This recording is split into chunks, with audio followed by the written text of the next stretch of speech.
Hey, all right, all right. So we getting into it. We getting into it. And as you guys see, my lovely daughter, oh, we're blushing and smiling and stuff. So yeah, we're gonna get into this video today, and it's about Sydney Powell. You know, I have no idea who Sydney Powell is, but she killed her mom because she got kicked out of college. And so the video runs about an hour, little over an hour. And yeah, if you want to watch it with us, please, tune in. Please make sure to subscribe, like, and share. And then, yes, as you can see, my daughter Quotex. Is that how you say your name, Cheyenne? Quotex. Quotex. Quotex. So yeah, you can go on over to Twitch and follow her. She does a lot of gaming. She's going to be getting into her thing, as I said earlier. But yeah, roll that beautiful bean footage. March 3rd, 2020, Officer Legacy of the Akron Police Department was dispatched to a residential address for a welfare check. Upon arrival, nothing initially seemed out of the ordinary. The front door was shut, and a silver four-door car was parked in the driveway. As he approached the front door, he noticed another Akron police cruiser approaching. He knocked on the door, but there was no immediate response. Knocking a second time, he suddenly heard the distressing sound of a female screaming from inside the residence. The ensuing body cam footage captures this pivotal initial encounter. Okay, let's see what's going on here. This is what I like. The body cam You footage. like the breakdowns? Yeah, the camera don't lie. Wait, she's on the ground. So there's. Who is it? My mom. There's someone broke in the back window. All right, hold on. And she's on the ground. And there's. Hold on. Where's your mom? Okay, stay right here. No, there's so much blood. No, please. Man. She's in the coin now. No. Stop. Hold on, we gotta figure out what's going on. 1300. Can you sit down? Can you sit down? So just from that breakdown alone, like what's your thoughts going into the video? Well, I mean, it's completely, for me, I mean, that's just completely fake. Mm-hmm. Yeah. You think she had time to like make up a story or figure out what she wanted to do, or? Well, I mean, I don't know, but to me, that just sounded completely fabricated. All right.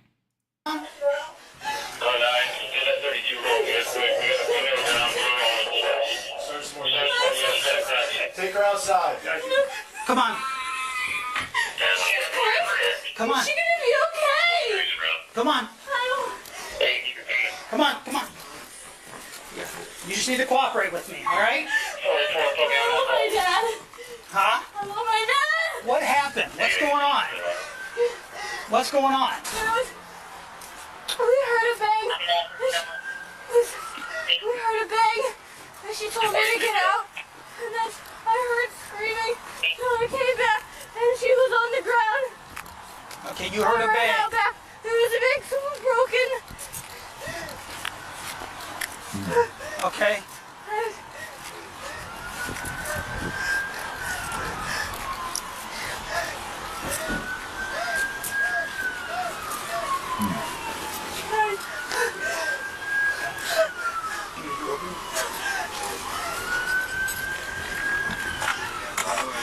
What is your name? Sydney. Are you cut? I don't think so. Yeah, you're cut somewhere. I don't think so. Yeah, your hand. No, I was helping her. I grabbed her. All right, stop. I'll tell you what, can you sit on the ground here real quick? Come on. Come You on. said the ground. Yeah, you're fine right there. No. You're fine right there. I grabbed the knife.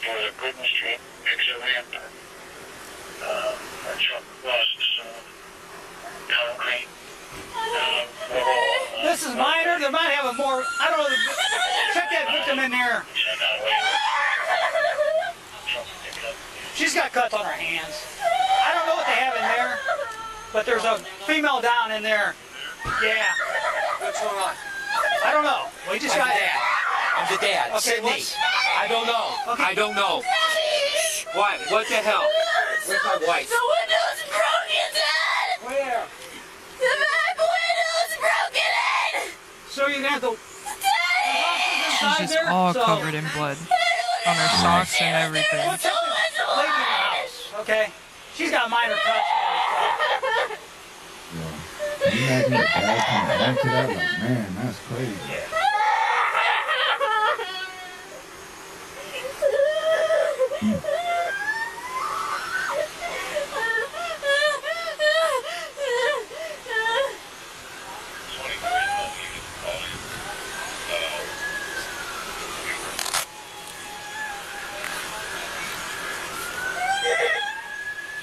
I think this was up in the Connecticut area. It's in Akron, Ohio.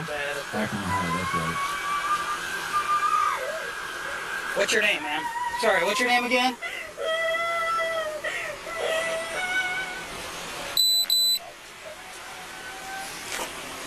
She's got cuts on her hands. Okay. So. Yeah. Take care of her. Dave, I think this is, are you dad? Yeah, I'm the dad. Can you stay here with them? We have another, I'll call for another med unit. For her. 12. 12. Can you start another med unit on here? Have a female constantly breathing, cuts to her hands. Good God, I have no idea what's going on.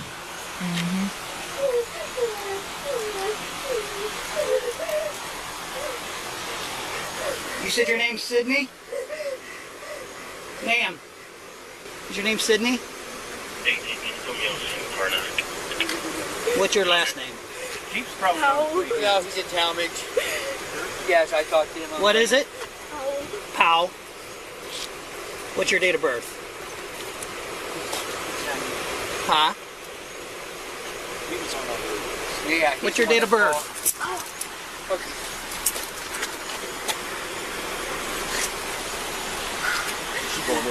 Yeah. Yeah. I have another one no. coming. No, but somebody's got to take. I have another med unit coming. All right. You got some gloves? I got some. Right here. Sydney Powell and her mother, Brenda Powell, were swiftly transported to the hospital for medical attention. Law enforcement promptly secured the scene and initiated a neighborhood canvass in an effort to unravel the events of that fateful day. Detectives meticulously searched through the residence, revealing a broken window and disheveled blinds.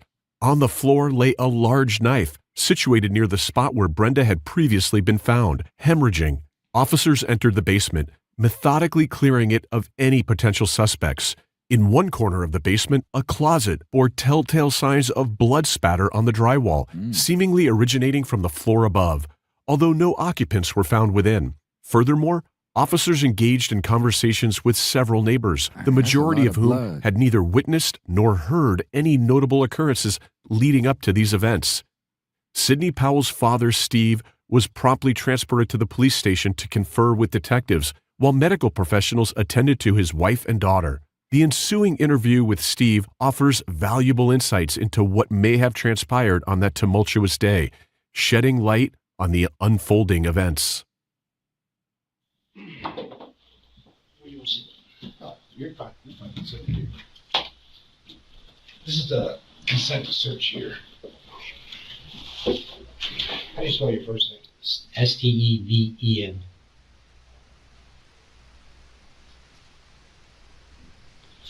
You can look it over. Just gives us.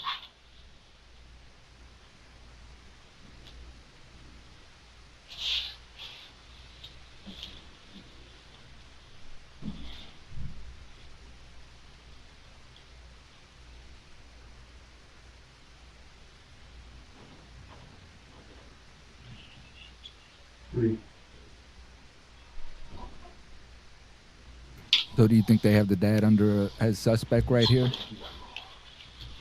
No, I don't think so because he pulled up Who'd you get a after. call from?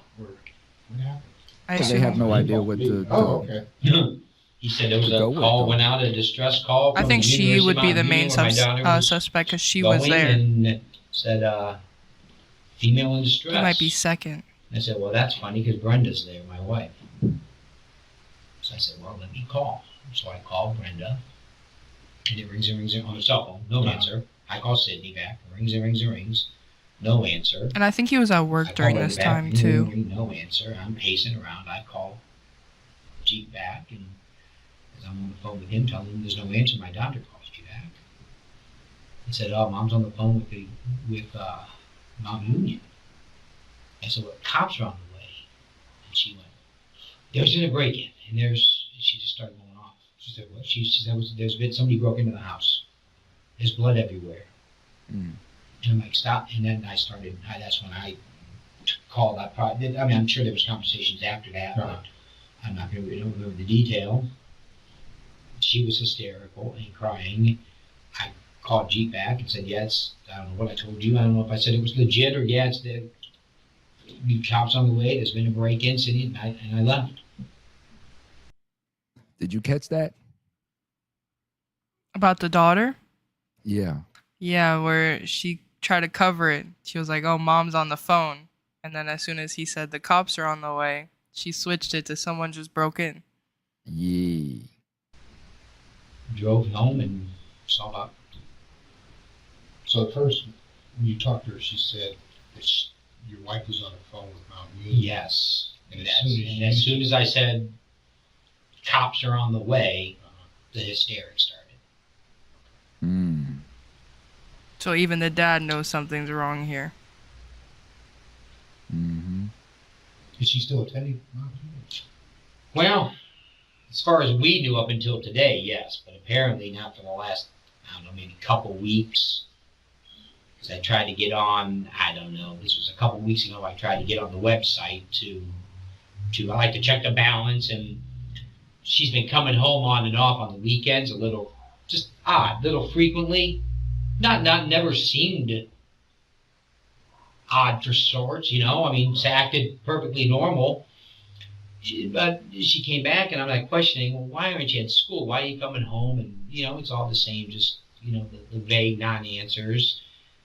And so she turned off her like Life 360 app.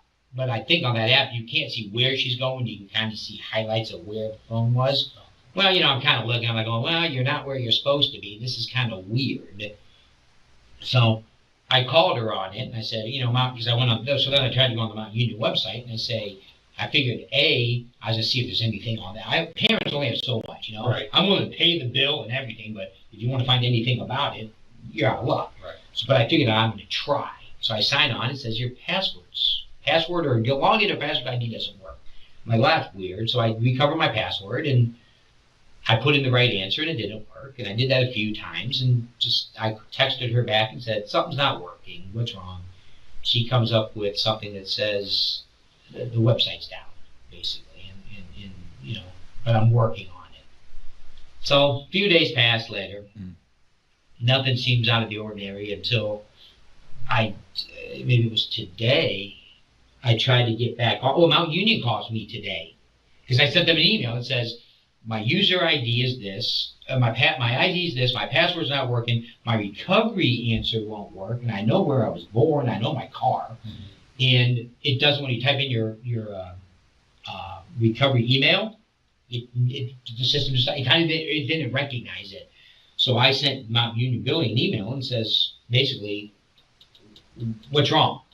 So she called me back today and says, well, the reason you can't get on, long story short, is your daughter's unenrolled. So I went, what's going on? So I text Sydney, I'm like, give me a call. I have a question to ask you. I call her, no answer. I say, give me a call, I have a question to ask you. And I look on that little Life 360 app, and her car was at home. I'm like, well, that's kind of weird. So I leave my phone at home so she can't track me. And I go home, and there she is. She's at home. Perfectly normal. I mean, she's crying because I said, what's going on? Are you not going to school? She goes, I'm overwhelmed in school, and I don't really like what I'm doing, and it seems like it's a waste of my time and your money. I said, well, but that's all part of it. Nobody's going to tell you you need to do what you're doing when you're 20. You need to figure it out. But you have to work through the problem. You can't just ignore the problem and have it go away. I'm sorry, when did you have that conversation? Today, like 11:30. That's crazy. I don't remember. Yeah, it was. I left work I left work because it was before lunch. It was maybe around 11. 'Cause I was probably there from 11 to 11:30.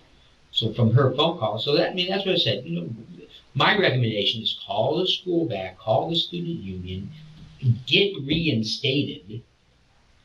And then if you have to take the summer off, take the summer off. Figure out what you want. She was going to take summer class because she changed a couple majors. And that's what she goes, all my friends have their shit together and I don't. I said, well, I'm 54 and I don't have my shit together. You know, don't look at it that way. Right. You need to work the problem. You can't just have the problem sit there and ignoring it is not going to do you any good. Right. So I went back. I called my wife from my daughter's phone. She picks up. She was working down at Children's. And she goes, what's wrong? And I basically told her, I said, you know, I mean, Sydney, I think the reason we can't get on is because she's unenrolled. She hasn't been going to school. She goes, well, and then we talked to Jill, her boss, and says, I'll see if I can come home. So I left. On the way home, I either on my way back to work or when I'm at work, I call Brenda, and she's like, well, I'm just pulling in now. So I let it go, and then I get a text from Brenda that says, she says something to the effect of she was on the phone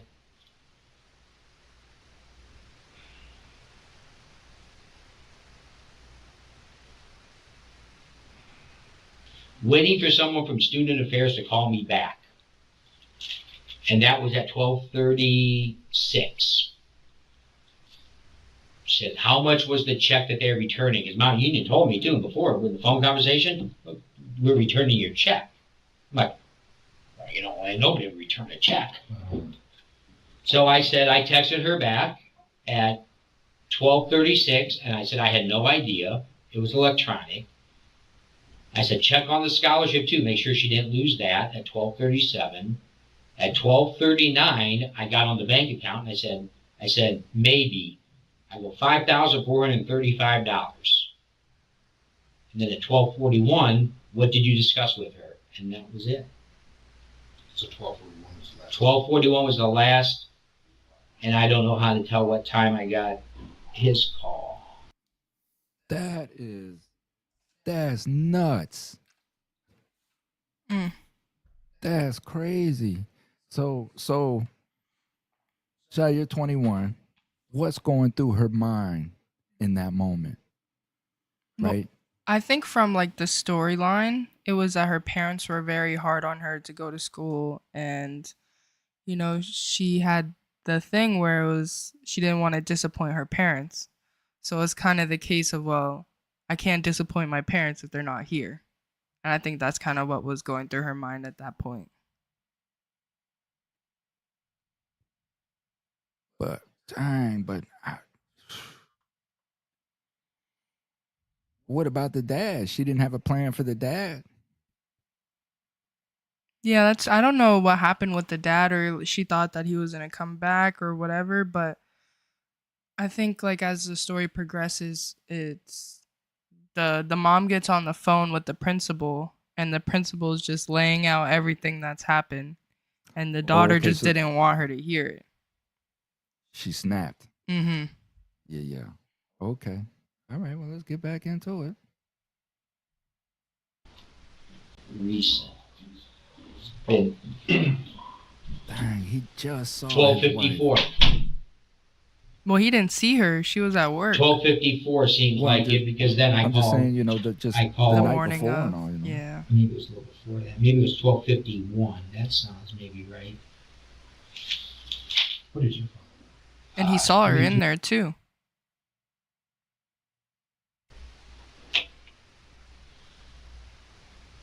And they were texting back and forth. So at 12:49, I called, and I think it went to her. I don't know if it connected or not. I don't know how to do that. 12:51, a call from Jeep, and at 12:52, I called Brenda. 12:53, I called Sydney. 12:53, I called Brenda. 12:54, I called Jeep and said there's no answer. So I don't know. So I called Jeep and said there's no answer. Then while I'm on the phone with Jeep, Sydney calls back, and that was that conversation. Hi. Hi. Christy? Yeah. Hi, I'm Crystal. Hi. How are you? Okay. This is Miranda. Hi. So then that was it. Then after that, then I left once I talked to Sydney, and I hightailed it home. But his wife isn't dead yet right now, right? Like he's sitting here and his wife is actually going to the hospital with Sydney, Brenda. So I think at this point is where she was getting off the phone with the principal. Like all this that's going No, down. I'm saying as they're in the interrogation room right now, Oh, the wife's dead. he knows the wife's dead. I don't know if he knows that she's dead, but I'm assuming because when he went into the house, he saw her.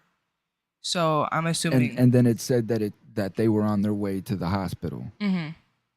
So I don't that's know what if this is like the next day or the same day. No, I'm I assuming think- it's the same day because he said today. Right. I think this is like as soon as they went to the hospital, he goes to the police precinct here and he's being debriefed. They're starting their investigation, and what they're doing is eliminating any suspects. They're trying to narrow down to figure out which they pretty much know from this story. They'll collaborate what he's saying. But my whole point is his whole demeanor is kind of just nonchalant. And that's why I'm just wondering is if his knowledge as of right now that his wife is dead and he's this way, but I don't think so. I think in his mind he's thinking that she's going gonna to be the okay. hospital. Yeah, I don't know any of the injuries. So okay, Right, let's but go. he's probably also in shock as well. I'm sure. I don't know yet, but we'll see.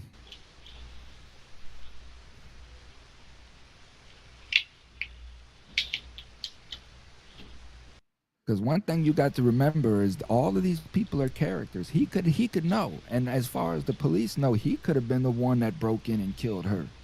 You just don't know. How are you doing? Can I do anything for you right now? No, not right now. I mean, once I go where I need to be. Yes. Yeah, because society now is guilty until proven innocent. He's under a microscope right now. They're all looking at That's him, fine. analyzing That's fine. him, That's- his answers, his demeanor, everything. How long has she been acting funny? Especially this guy Just right in here a in the couple green. weeks. I mean, yeah, maybe. I mean, I don't remember when she came home that first time, kind of out of the blue, but that was. She said she was stressed out. She told me that today. That she was overwhelmed.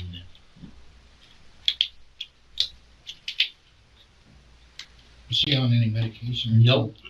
No. Has she ever tried marijuana? I don't know. I didn't think she drank until the first time she drank, and then I think she How long ago realized was that? it was last year. It was her Oh. freshman year, and I'm sure she does. I'm not gonna be, Yeah. I'm not gonna say she doesn't, but I don't think it was ever a problem. But not an expert in that field. Has she ever had any psychological problems in the past? No. She's always been, shy and, reserved, and that was always the problem is, she never says anything. Brenda said she didn't realize she was having her period until tampons were missing. Excuse my language. So that's just the kind of person that she was. It was all, internalized and. Why do you look at the woman like Yeah, that that's was what I told her. offensive or I said, something? Nobody can help you if you don't tell what the problem is. Did she say anything Well- else about the break-in or anything like that? Just What's going on right here is again it's interrogation, it's intimidation. So you have this individual at the table and look how he's surrounded by everybody and he knows that he's under a microscope. So everybody in here is analyzing him just to see his reactions, because if you didn't do anything and you have no knowledge, you're not really worried about anything. You're giving information. So I don't know about what's going on right here. This is kind of weird.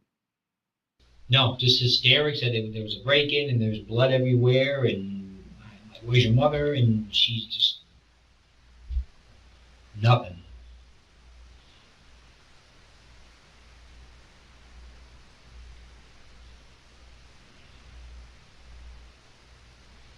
I don't know. I'm not getting anything weird off of this. I feel like it's just mostly shock. The only one that I found weird was the daughter. What is your daughter's phone? Do you know that off there? Or is it- No, I don't, but this does. Yeah, you're probably like me. I don't know. I don't know. I'm barely I know mine. I just have the names in there. Well, what I say is weird is just his demeanor that of the scene he just encountered. You know, but people handle things differently. You know, so it's just I don't. It's to me Oh, here that's it is. a red Three- flag.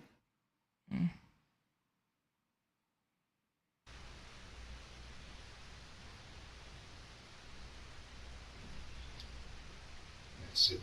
Yeah. S-Y-D-N-Y. If I knew that my wife, if I saw that scene and I knew that my wife was at the hospital, I would not be able to sit here and function or answer any questions until I knew that she was okay. That to me is what is weird. Well, yeah, Correct. we also don't know if he saw her body or not in there. We know that he went into the house, but we don't know what he saw inside. Right. Because they probably didn't Right. want to contaminate the scene or anything. So he would probably walk to the door and they're like, "You can't come in here," and he walked out. Right. I'm just gauging this scene right here. Do you know your wife's? yeah. That's 3-3.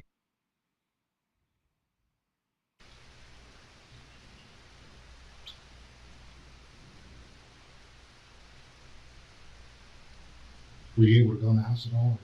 I made it in far enough to see the back fin. There's when you go into the front door, you come around the kitchen, you go in, you can see the there's like a pass through between the kitchen and the family room. The back of the house, I could see the right hand. There's two big sliding windows. I could see that window was clearly. It looked like it was busted, and the blinds were. Oh, they looked like they were pushed in. Went down the hallway probably about 2 feet, just enough to see blood all the way down the hallway, and then somebody told me I gotta go. As I was yelling, and there was no response from right now. Now the back door, this sliding So he door, hasn't seen, he you didn't guys see the use wife. it at all? No, there's a couch in front of it. We do in the summer when the couches move. The love seats. So that's usually probably move why from he's so the, chill. the sliding doors Right. here. The couches you moved over into like this area, and we can go back out that back door for the like the patio and stuff. He knows something And that's serious locked. happened, but he Uh-huh. has So you no do have, idea. like a safety. There's a lock and there's a lock on the bottom. Of The it. magnitude. And the sliding glass one, there's a lock, but I'm sure the button wasn't On the window? Or on the window. There's sliding windows is what was busted open. Right, I saw Okay, yeah, there's the sliding door that we haven't used it since last probably fall. Once we got our Christmas tree for Thanksgiving, we moved the couch out of the way. And I feel like these pauses that he's doing is like he's putting it together like that. Yes. Well, Shortly following the interview, Steve Powell received the heartbreaking news of his beloved wife, Brenda Powell's, demise due to her severe injuries. He didn't know. The Summit County Medical Examiner's findings concluded that Brenda had succumbed to a combination of sharp and blunt force injuries, leading to her death being classified as a homicide. Law enforcement meticulously examined the available evidence and explored Sydney's initial report of a break-in by an intruder who allegedly assaulted her mother on that fateful day. However, the evidence gradually steered investigators away from this initial theory, ultimately leading them to a startling conclusion. It was Brenda Powell's own daughter, Sydney, who had allegedly carried out the attack. At the time of the investigation, Sydney remained hospitalized due to the cut wounds on her hands, rendering her unresponsive to the detectives' attempts to piece together the events. Despite multiple attempts to question her, Sydney sat in silence, her gaze fixed on the investigators. Faced with Sydney's uncooperativeness, the investigators turned their attention to her circle of friends and family in an effort to unravel the mystery behind why a seemingly reserved and timid young lady had resorted to such a vicious assault. You They saw her look decided up to at the bring in camera? her friend Lauren in the hopes that she might shed some light on the situation. Okay, yeah, no problem. If you sure you don't want anything to drink, or I'm good, I brought Where's the it. camera? hi, this is my partner. This is Detective Bertina King. I'm good. Well, I think this is her how are you? friend. Looks like I've seen you before, though. Doesn't matter. You ever come here to see her dad? I did when you retired. Okay. I haven't been here often. So, Laura, first of all, thanks for coming in. Yeah. We know that this whole thing's difficult for you, and you're trying to make sense of it, and so are we. Mm-hmm.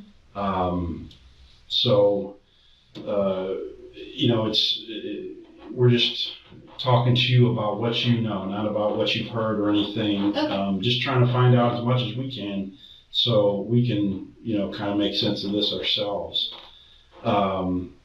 So if you want a break or anything, just let us know. But why don't we start off with, tell us about Sydney. How did you, when did you first meet, and how long have you known each other? So how an interrogation works, Shy, is everybody is a suspect. Again, everybody. They have no idea. She could have told Cindy to do this. She could have helped Sydney plan it. She could be in on it any kind of way. These cops have no idea. So how interrogation works is they bring them into these rooms. She's in an enclosed room. She's cornered, and there's two people in there with her. So that's the intimidation factor. But she's not really a suspect. They're just questioning her. So there's not really that much pressure on her. Now, if she gives signs of that, then they'll start to enclose around her and the questioning will start to get deeper.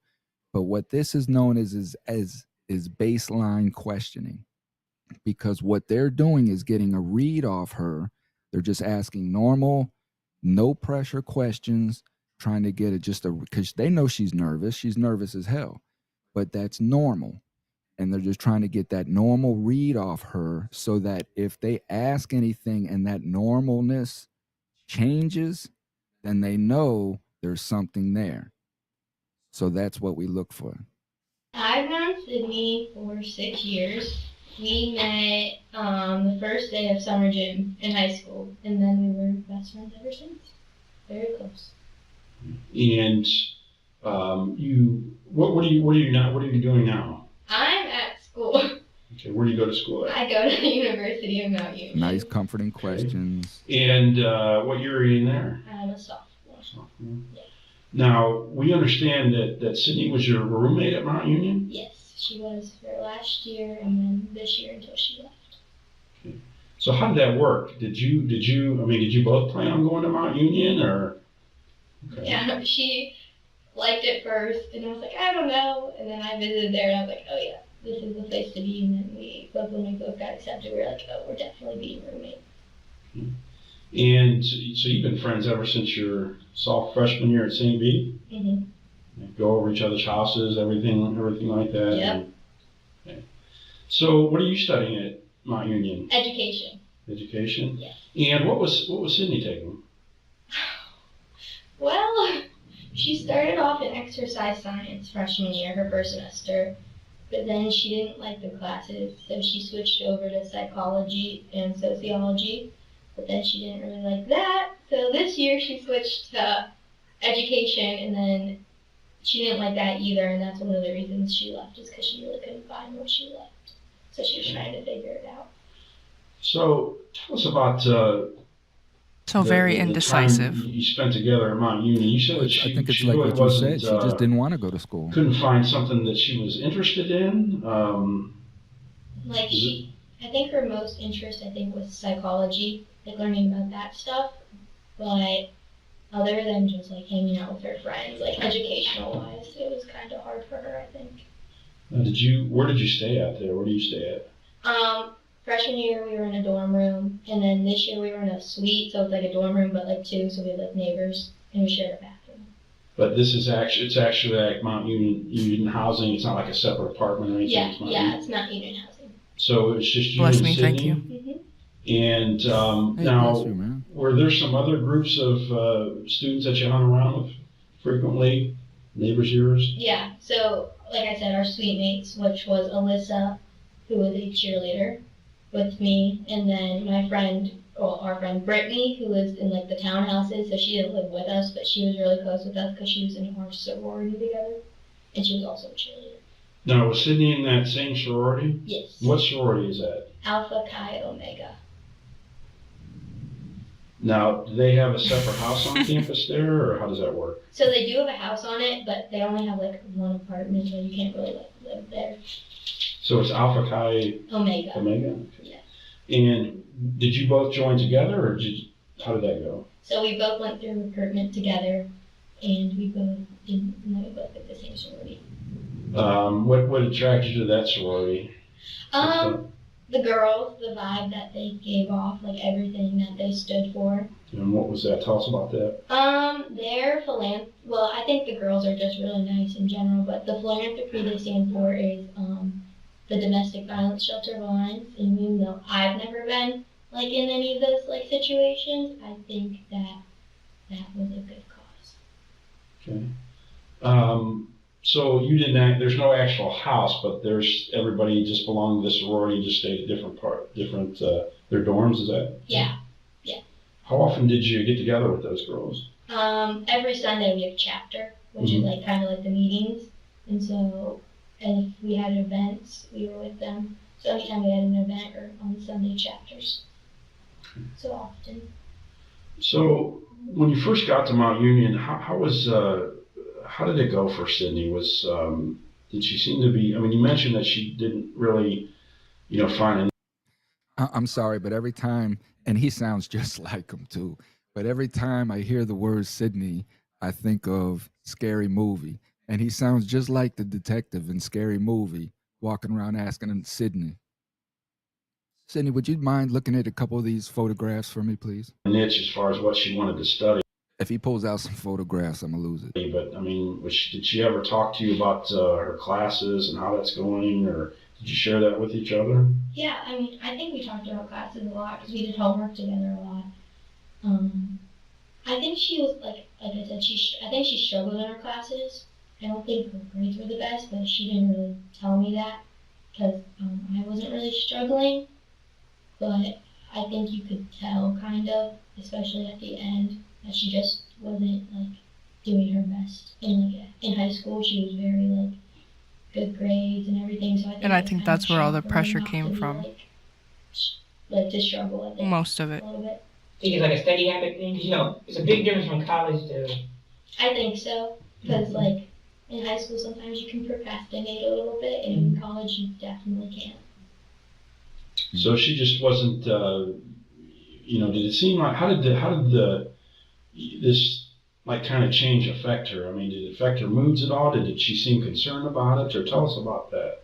I think she kept a lot of stuff hidden because when we were just talking or with our friends, she always seemed happy. Like, she seemed okay, like I said, I couldn't tell until the end where she was kind of just like struggling and she kind of was sad and just like, Lauren, I don't know what to do. Mm-hmm. I'm like, well, you just need to find what makes you happy and like just you need to find what you like to do. She definitely gives teacher vibes.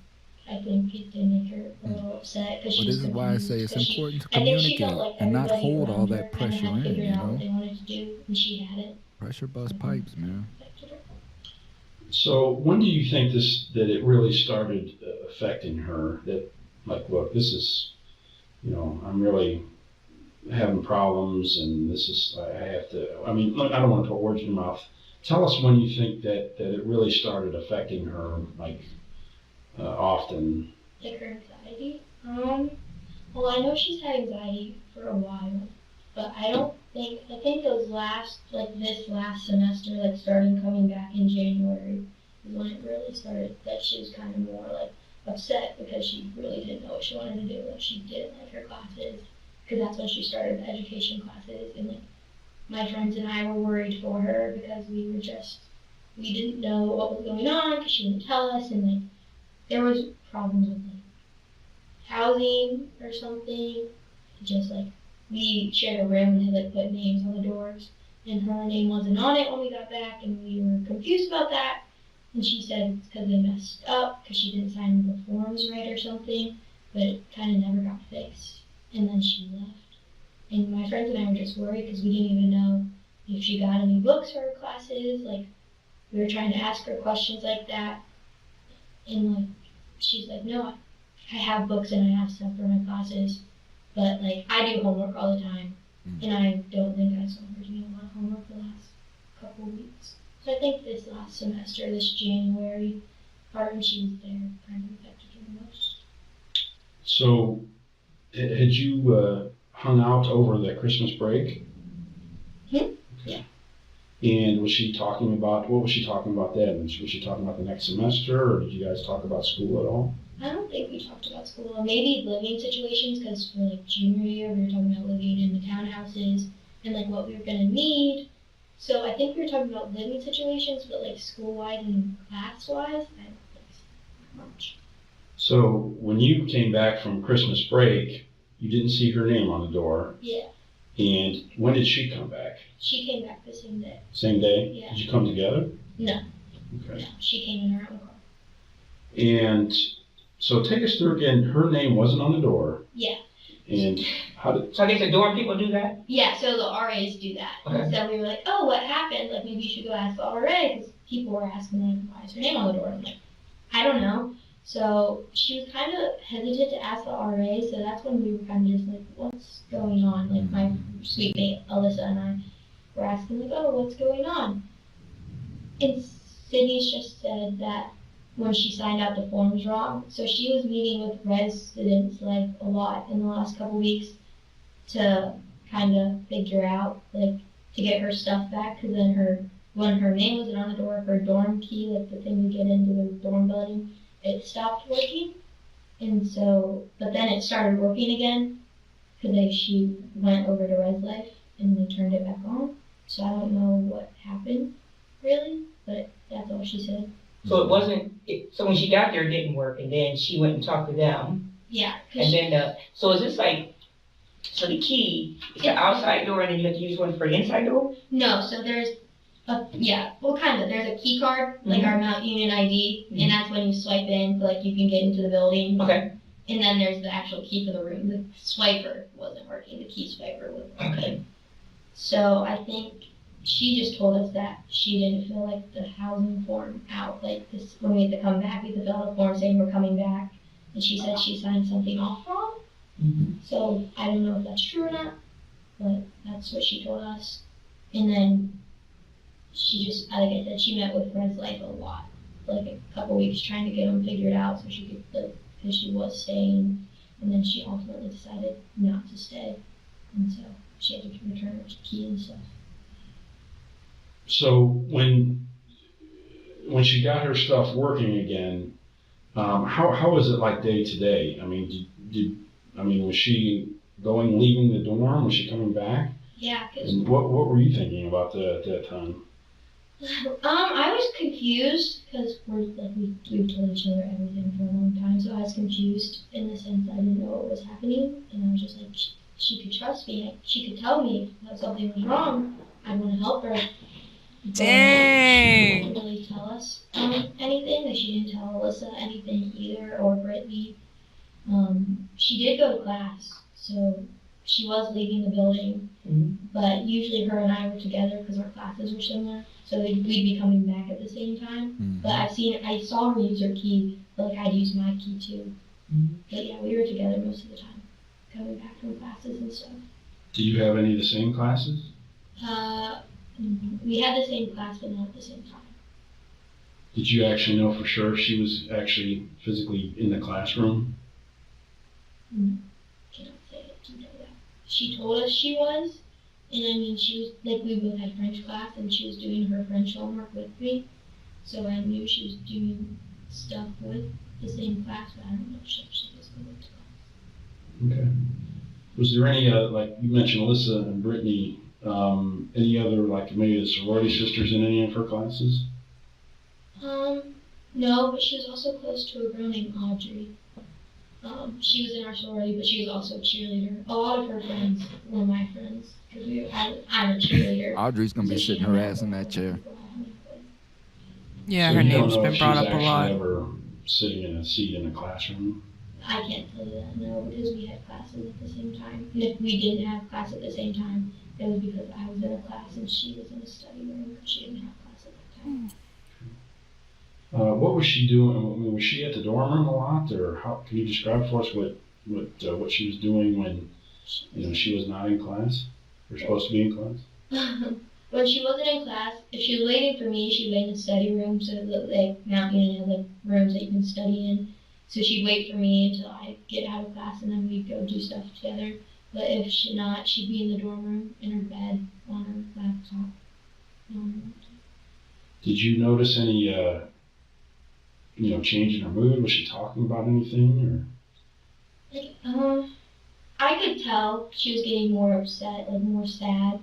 And I told her, I was like, I'm here, like, you can tell me, I'm here for you. If you need anything, I'm here. But she never really opened up until she was leaving and saying that she was struggling with school and that she was kind of trying to figure out what was going on. And that's when I started to try to help her. And then she ultimately decided to leave, which I thought would maybe be good for her, just to get her mind off the rest of the semester and then come back or go to Akron or something the next following fall semester, kind of, hoping that would help her. So when was that like conversation, as opposed to when she left? That conversation, maybe a week before she left, a week or so before, saying we were talking about it. We were just like, I was like, well, Sydney, I understand if you might have to take classes or summer classes. If you want to come back to Mount, I'm all for it. Like, we love you and we want you here. But, like, I understand if you go home, like, my friends and I talked about this without Cindy too, but if she goes home and she just needs to go You think they're gonna bring in Cindy too? To be somewhere Or else, just, so she can maybe try to find just a all new of them? work ethic. Oh yeah. Something that makes her want to go to class. We're all for Well, it. remember before they were I saying appreciate that. she was I kind really of want to go back to catatonic. Mount. They wouldn't cooperate. Where all my friends are. That she wouldn't Where I cooperate. She would learn, just sit there and leave my stare at sister him. behind. That was kind of what she said.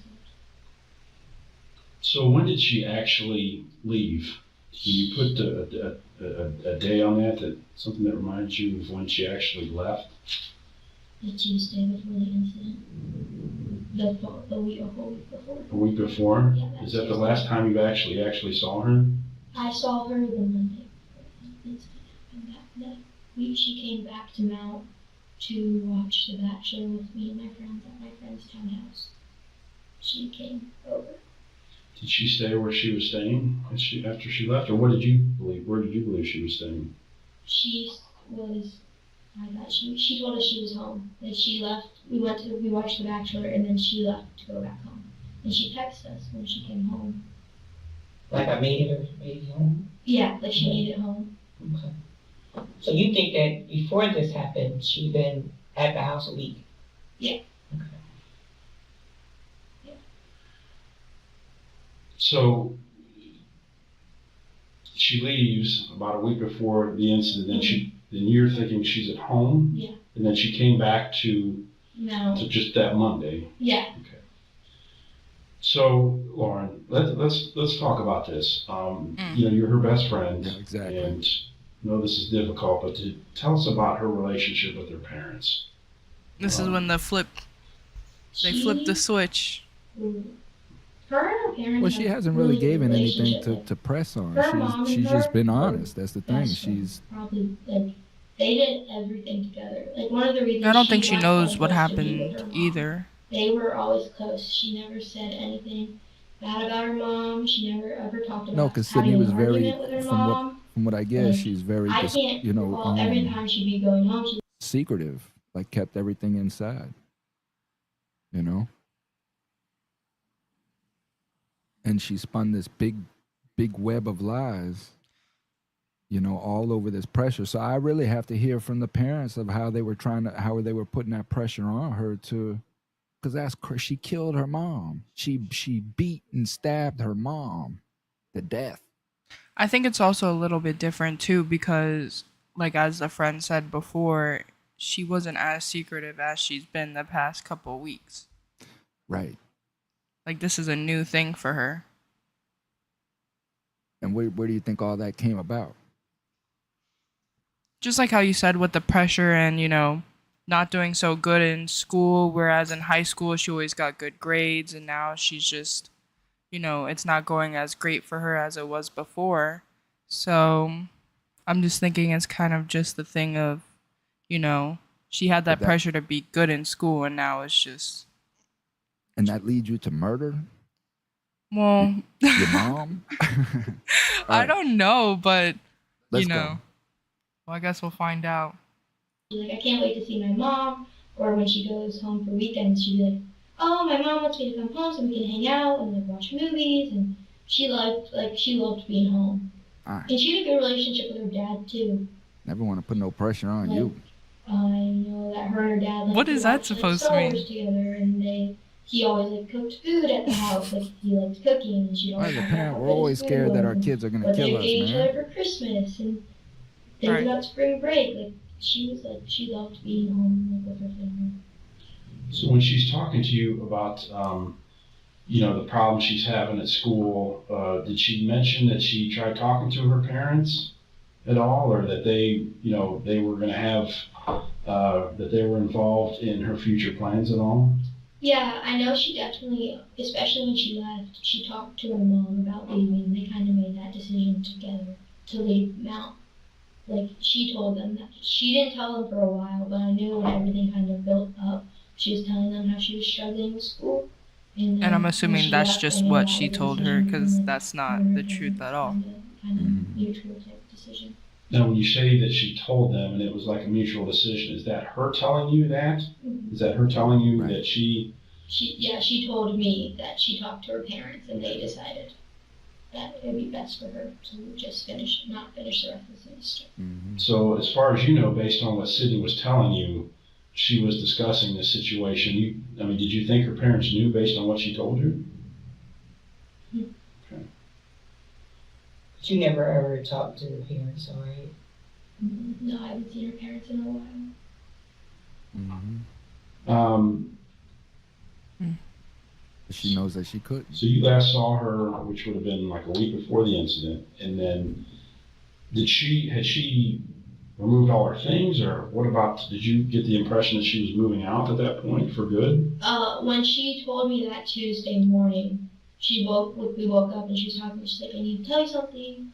My family and I decided that it'd be better to take rest of the semester off, and I have to leave today. And then she packed up all of her stuff and kind of told all of her friends, and then she left that Tuesday with all of her stuff, all of her bedding, all of her clothes, all of her items.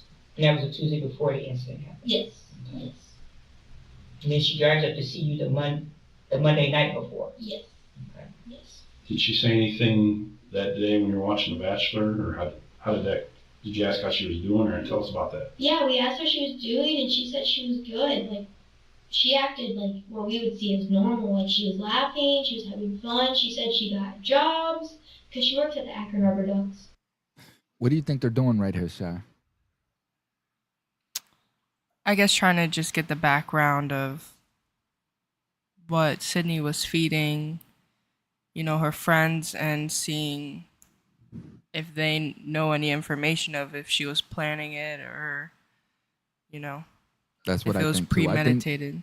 Exactly. I think they already know that it's Sydney done this, and I think now they're just trying to figure out if it was planned. One, did she plan it with anybody? And two, was this premeditated, or was she just snapped? I think that is what they're trying to collect now, evidence for the state to make that determination. Absolutely. Okay, let's go. She's worked there for a couple seasons, so she was gonna go back there. And then she also said she was looking for another job, and everything was good, and she was trying to figure out for next year and all this stuff. And she was gonna talk to her parents about housing, trying to come back to Mount.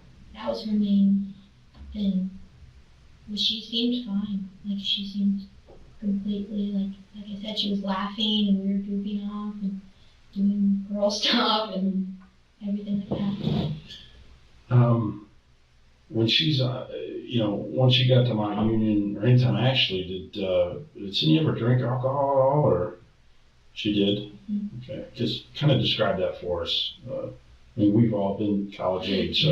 Trying to get her No. outside of character. I don't usually drink a lot, and if I do, it's one. But she liked to drink. There was an incident in the fall of our freshman year where she drank too much, and she wasn't alcohol poisoned, but she did end up in the hospital. And her mom came and got her at 2 a.m, but she did end up in the hospital that day because she drank mixed drinks and drank too much. But usually after that, her and I were together, and if she did drink, I usually kind of slowed her down after I knew kind of her limit because she's small. So I kind of knew her limit. But but she did drink. What situation was that in? Was it like just like a party or something, or? I was in the dorm room watching movies because I didn't want to go out. So she went out with some other of her friends. I wasn't really close with them. I was close with one of them, but not the rest. And I got a call around like 11 saying Sydney was at a party and she was throwing up and she just wasn't good and to come pick her up. So I kind of went and got her. And then she wasn't feeling good, and so I brought her back to the dorm, and she wouldn't get out of the car, and I had guys with me trying to help, and then the RA came out, and then the RA called campus security, and the campus security called the ambulance, and then she was taken to the hospital. So off of like all this information here, what would you say Sydney's character is? Narcissistic. I would say her character is very narcissistic and manipulative. You know, all the things that just goes with narcissism. I wouldn't say that she was a narcissist, but I would definitely say that She has those characteristics. she's displaying a lot of those traits in the fact that she can handle everything on her own. She doesn't need anybody's help with anything. She bottles everything, and she'll just figure it out on her own. What about you? I feel like one of them is just she's very reckless. She doesn't care what she's doing in that moment as long as she can get off the certain feeling or emotion that she wants to get off. With like being drunk at a party and having your friends have to come pick you up. Just very reckless behavior. Which is common for kids. There's no question. I mean, these are common things, especially dealing with the pressures that they have on you. I mean, you guys, you're leaving. That's the whole point. Is you're in this veil of protection until you're 18 years old, and then you're not. And then life quickly starts piling this pressure on you, and shortly after that, some people just pressure bust pipes. Let's go. Did she have any friends that like wasn't in your friend circle there, like friends that she had maybe made on her own that you're aware of? That's a redundant question. Because usually she was either in the dorm. She just answered that. Or sorority girls. Well, and a lot of times they'll do that to see if you give a different response. So her circle of friends pretty much consisted of the sorority girls that you were in and some of the cheerleaders that she met through you. Yeah. Again, they're looking for any have lies, you ever any seen her taking any drugs or anything, or any medications for nothing? Nothing at all? Is there anything that you know of that, did you hear from anybody else that she might have done that? Have you ever heard anything like that? No, I not. So, what is your phone number? What phone number do you have, Lauren? 33.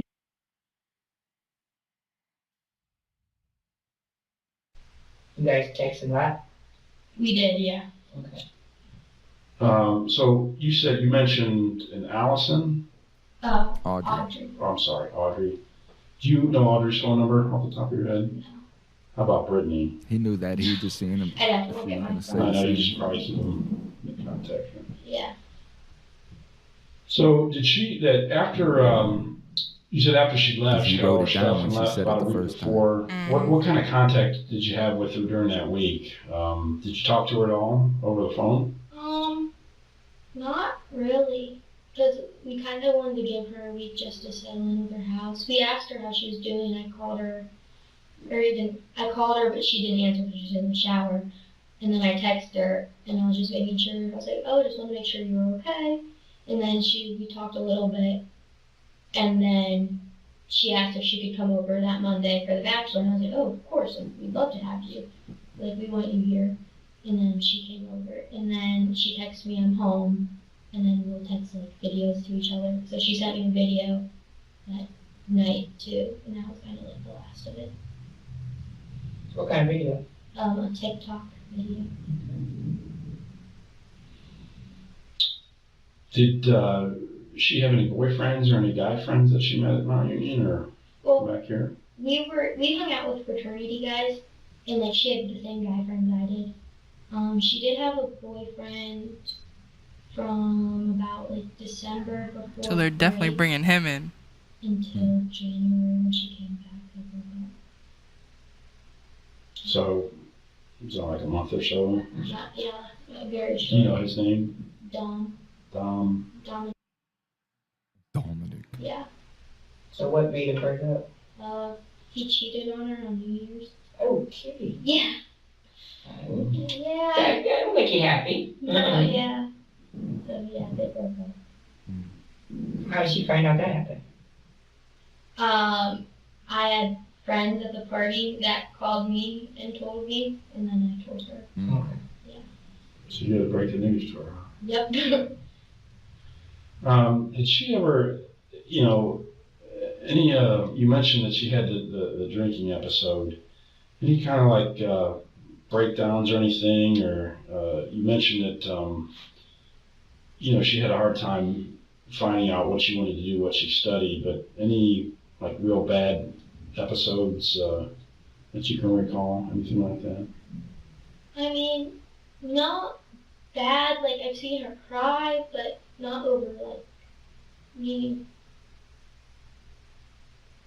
I've seen her cry before over like just being stressed. I don't think she handled stress very well, so she cried over stuff sometimes when she got too stressed out. But other than that, not really. The worst, I mean, how did you take the news about Dominic? She was upset for like a while, but then she just kind of was just like, you know, it's not meant to be. That's okay, and then she broke up with him. Where's she from? I think North Cleveland area. Mm-hmm. They have the words back and forth, or she just kind of like dumped him on text message? Yeah, she dumped him over text. She was like, I found out, and she gave him a little bit to see if he'd tell her, and he never did. Mm-hmm. So she's like, I kind of don't like that you never told me, so I just think we should end things now, because it's not going to work out. Basically, type of thing. Mm-hmm. So, yeah, you talked about her anxiety. Mm-hmm. Tell me more about that. I think since high school, Sydney's been dealing with anxiety. Like I said, she doesn't deal with stress well, so she gets in, like, if she's stressed about something, she kind of gets a little worked up over it. She went through a period in high school, in her junior year, where she just was, like, almost social anxiety. Like, she didn't like to, like, talk to people other than, like, our friend group, or go out to, like, restaurants or stores. Like, she wouldn't want to talk to cashiers and stuff like that. We kind of helped her and pulled her out of it, and we kind of, a girl, I think, well, she went to the counselor. So, like, Sydney went to the counselor, kind of talked about it, and it got better after that. Like, senior year, she was normal, like I should say, but I think junior year, she definitely struggled with it. And then in college, I think it got worse again, just because, like I said, she didn't know what she wanted to do, and I don't think her grades to where what she wanted them to be. So, like, when she, like, was doing her grades and stuff, I think that kind of stressed her out, and that got her more upset when she couldn't figure out why she wasn't doing as well, I think. Do you think that she talked to any counselors up there? Mm-hmm. I don't think she talked to any counselors at Mount. Because you'd have to go to the health center, which is across campus, and she never went there. So when she's, you mentioned that she was having problems with her grades. Did she ever talk to you about the university's feedback, like if she was on like probation or anything, or any official staff? I feel like it would be the university's or the school's responsibility, especially if you got mental health there. But I feel like it would be the school's responsibility to make sure that they check in with them students, periodically. Like, every student has to go into mental health and talk to a counselor and get a read. You know what I mean? Yeah, I understand what you're trying to say, but it's also like, it's not like high school where they only have 1,000 students. There's like 5,000, 6,000 students going to these big universities, and there's only one counselor there. Figure it out. These universities are getting billions of dollars. Figure it out. Status that they changed with her. So you weren't aware of anything like that with her?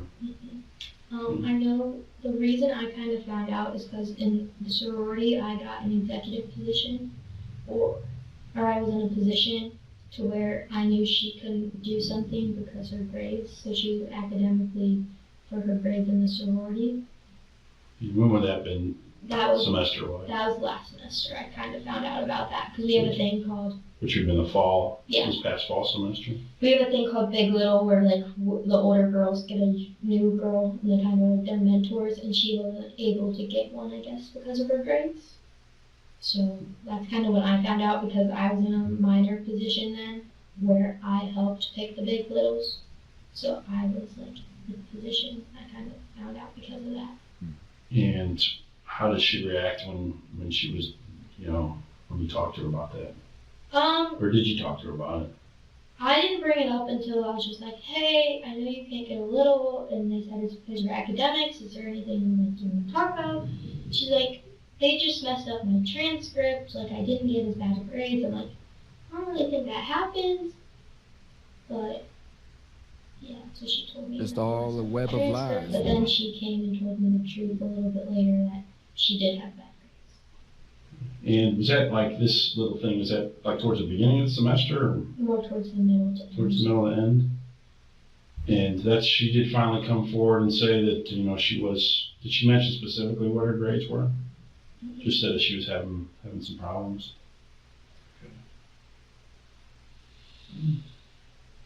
And how do you find out that it was all bad? How do you find out about that? When it was like all the grades were pretty bad. Yeah. I never really found out what they were exactly. She told me that she was like, I kind of have bad grades. My friend Brittany kind of struggled with grades a little bit, so she's the first one who kind of noticed that she was Sydney struggling because she had been in Sydney's position before, like her freshman and sophomore year, a little bit. So she kind of could tell, and she's the one who kind of like warned me about to talk to her about it, like just make sure she's okay. It's like a probation thing, right? It kind of. And then, did you ever just know that she wasn't supposed to be there? Okay. I never knew that. I think maybe at the end she wasn't supposed to be there. Mm-hmm. That's what it kind of felt like. But I never knew. Not really. Because her name never appeared in the door, right? Was there any RAs that ever came and physically checked your suite there? See if she was staying there? After she left. After she left. But before that, they came to talk to her. So who's they? The RA, our RA. She came and talked to her, and then Red Light was also coming and talking to her. They'd come and ask for her, and she talked to them. Do you know how many days before she left would that have been, or was it weeks or days? It was weeks, like throughout the weeks that she was there, kind of on and off. And then that night that you saw her, did she make plans like to see you again? We were gonna hang out. We were gonna try to hang out again soon, like over a weekend or something, but not like official or not specific plans, I guess. Okay. You don't come home on the weekends all the time? I come home sometimes, but not often. But I knew because spring break was coming up, I was going to Florida, so we were making plans probably to see each other after spring break. So, like back here in Akron, was there anybody that like you went to school with, or she at St. V, really good friends with, that she would spend time with when she was back home? Who would have been? If she would have, it would have been either a kid who goes to Akron. His name's Lewis, but I don't think she ever contacted him because he didn't even know she left until I told him. So I don't know if she ever contacted him. And then we had another friend who goes to Kent. Her name's Emma, and I don't know if she contacted her either. What's Emma's last name? Did she go to St. V? She did. So what about social media and stuff like that? Any social media she had? She had Snapchat, Instagram, Twitter. So did any of that ever look weird, dark, anything to you? She never posted anything, so not really, no. Okay.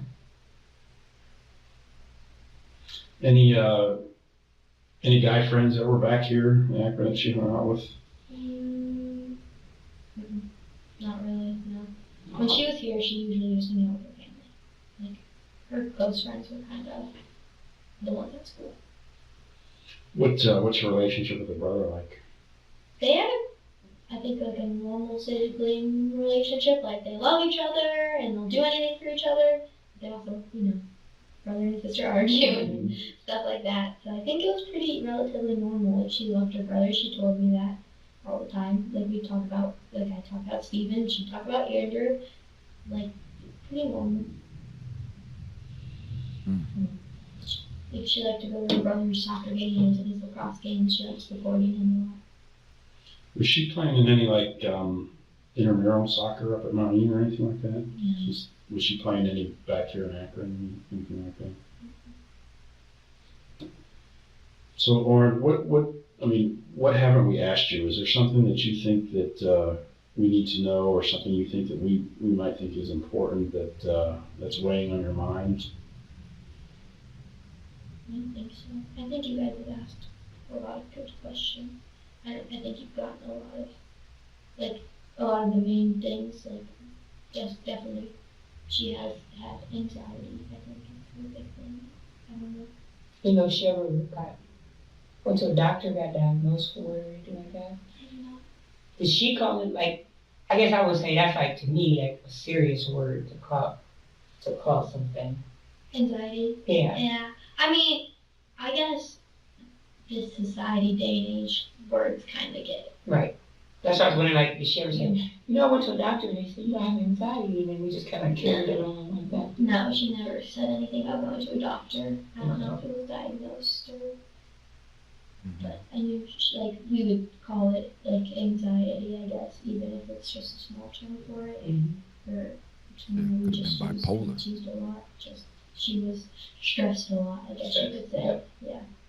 And then, when it all goes bad, all of this, so how do you find out something bad happened to her mom?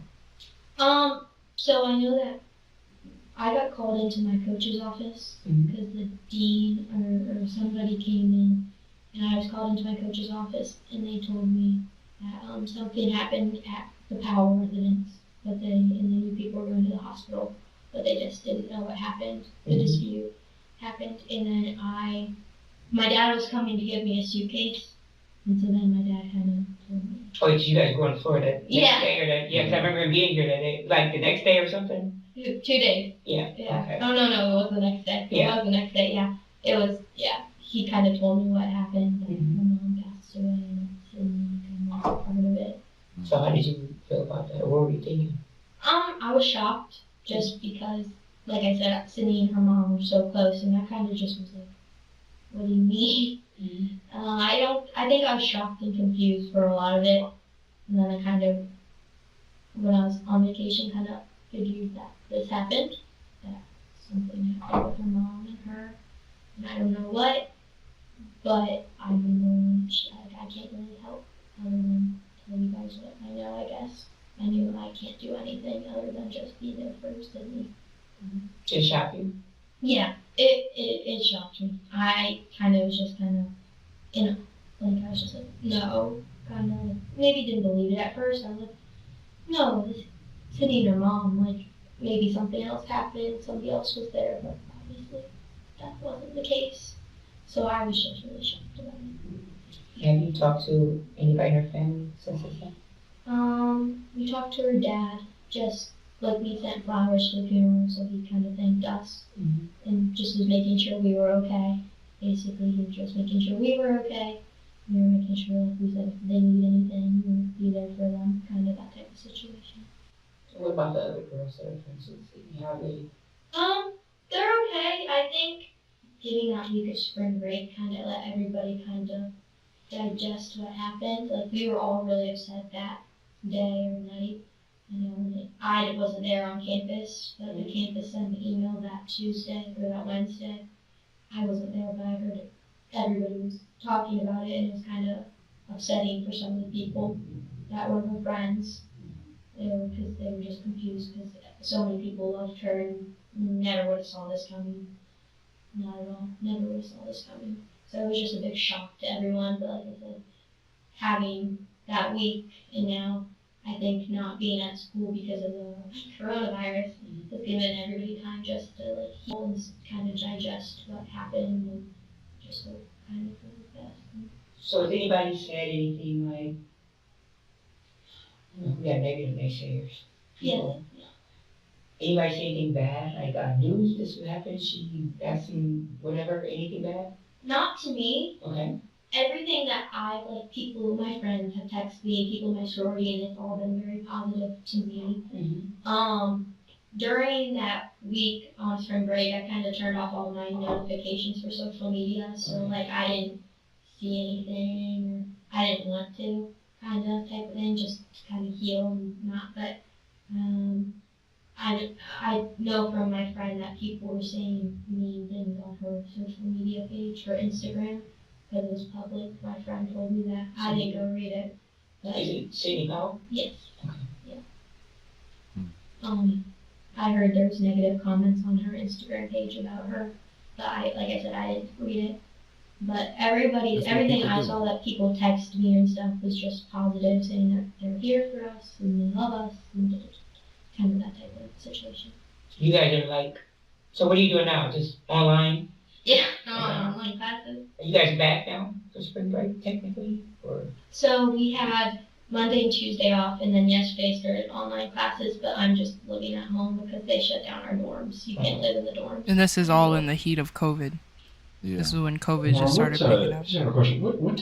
How did she usually, I know, like when we were in school, you get that card and everything, but did she pay for stuff with cash, or if it wasn't her like university card at the university facilities, if you went out, to a restaurant or something, how would she normally pay?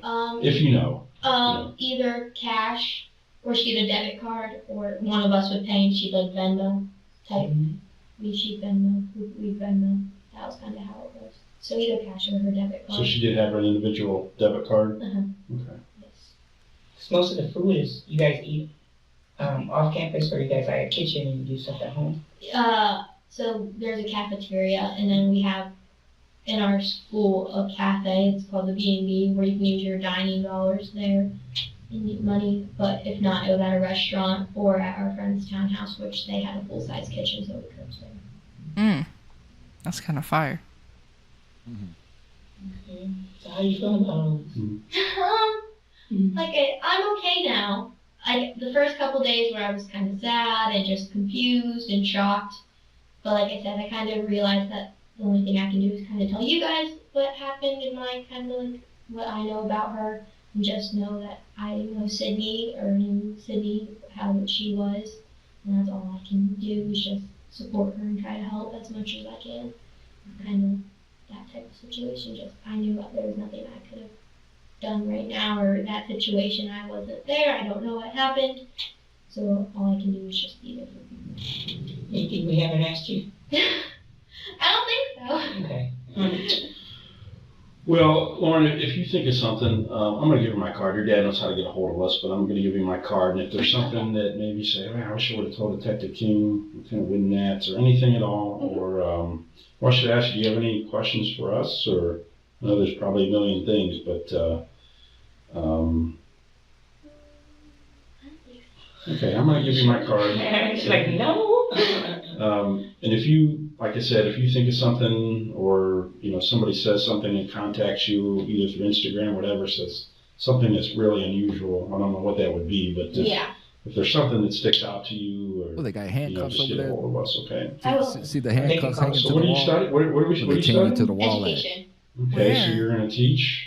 To her left, Okay. on her left I shoulder. bet you little baby. Yeah. Now you I think coach- those are just there you were for, like, coaching in other the people. fall. 'Cause she had her or hands in back at her CB too, right? Yeah, I laptop. coached No, at they didn't have her the cuffs, freshman but yeah, cheer that's what that's competition. there for. So you had time to do Somebody that to the wall. in addition to cheering at the football games and everything? Yeah, so I would go to class Monday through Wednesday, and then Thursday I'd go back home and coach the football games, Wow. and then I'd cheer myself on Saturday.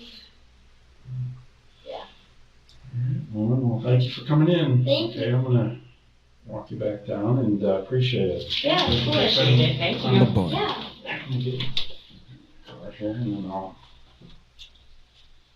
take you down to where your dad's hanging out, okay? Following the conclusion of the interview with Lauren, A disturbing picture began to emerge regarding the events that had unfolded. Sydney, who had quietly ceased her attendance at university without her family's knowledge, became embroiled in a heated argument with her mother regarding her academic situation. Regrettably, this argument escalated into a violent altercation, with Sydney ruthlessly assaulting her mother, initially using a cast iron pan and subsequently resorting to a knife, inflicting more than 30 wounds. Sydney was subsequently charged with 2 counts of murder, alongside other related charges. Her defense attorney contended that Sydney was grappling with undiagnosed No, I don't think he did. schizophrenia at the time of the attack. Sydney's father, in an emotional plea, implored prosecutors not to pursue murder charges against his daughter, stating, "I don't know why you're doing this." During the court proceedings, it came to light that Sydney had been dismissed from Ohio University in December 2019, having previously been placed on probation, and had taken elaborate measures to conceal this fact from her family. After 9 hours and 23 minutes of deliberation, the jury ultimately found the 23-year-old guilty of murder, felonious assault, and tampering with evidence in connection to the tragic death of Brenda Powell on March 3, 2020. In response, the judge handed down a sentencing of an indefinite term of 15 years to life, following Sydney Powell's conviction on all charges linked to the fatal stabbing of her mother in their family home.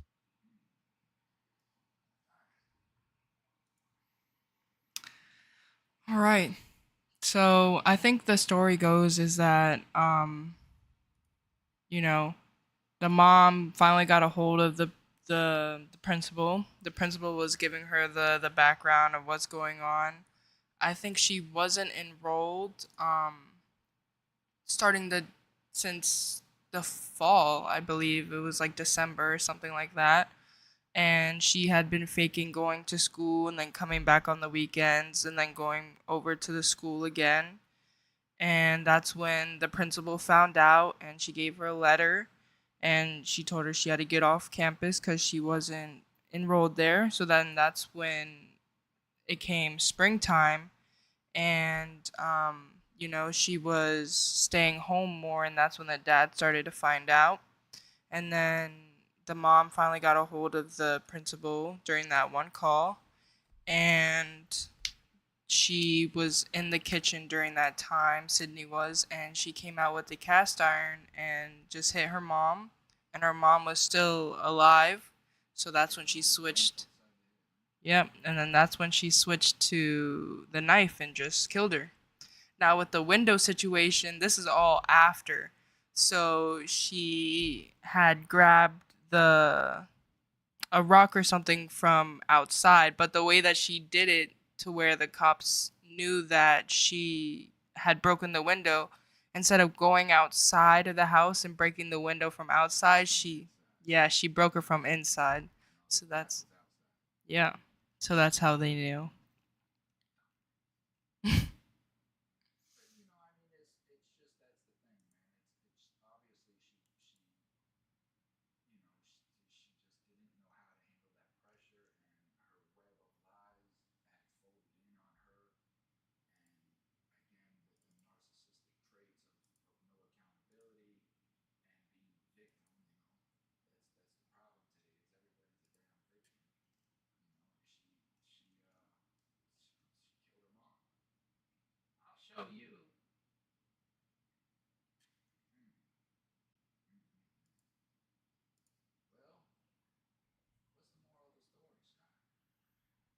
The moral of the story is to not let your emotions interfere with logical thinking.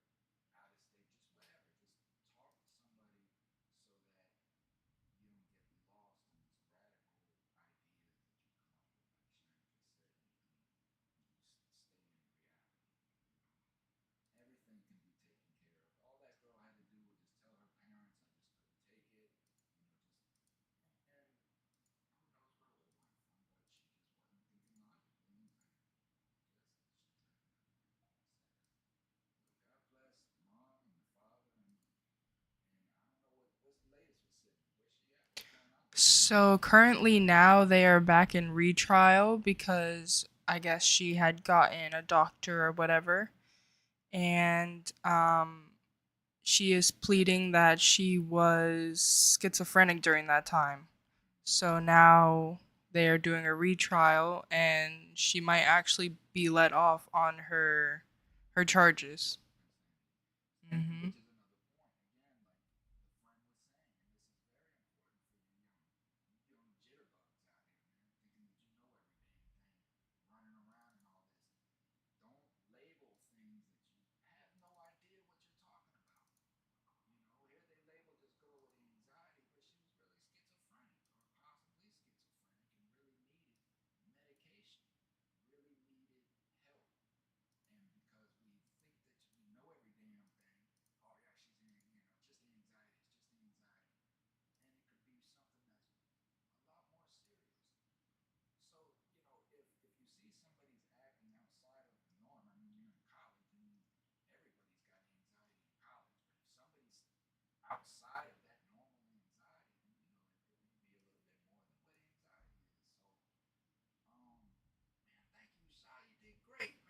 Thank you.